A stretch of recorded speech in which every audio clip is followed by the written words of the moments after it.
સમાચારમાં આગળ વાત કરી સુરત ડાયમંડ બૂટ્સના વિવાદ પર હાઈકોર્ટની આંશિક રાહત।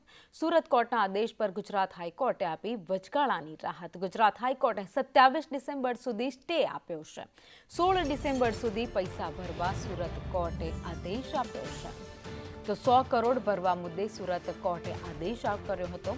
બૂટ્સના સંચાલકોએ ન આપ્યા હતા રૂપિયા, જેના કારણે આદેશ કરવામાં આવ્યો હતો। તો બૂટ્સના સંચાલકોએ રૂપિયા ચૂકવવાના હજુ બાકી છે। રૂપિયા 538 કરોડ ન ચૂકવતા વિવાદ સર્જાયો હતો।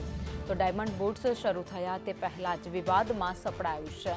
ડાયમંડ બૂટ્સનો વિવાદ હાઈકોર્ટ સુધી પહોંચી ગયો છે।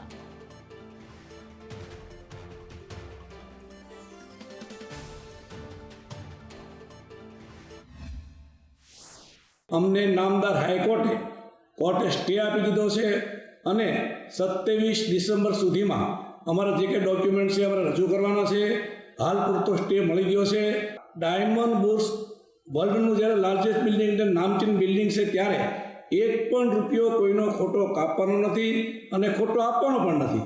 જે અમારે વ્યવહારિક તે છે એ ડાયમંડ બૂટ્સ 100% જવાબદારી નિભાવવા માટે તૈયાર છે, સક્ષમ છે અને અમારા 4200 સભ્યોનો સાથે વિશ્વાસ પણ છે, એટલે કોઈ ચિંતાનું કારણ નથી।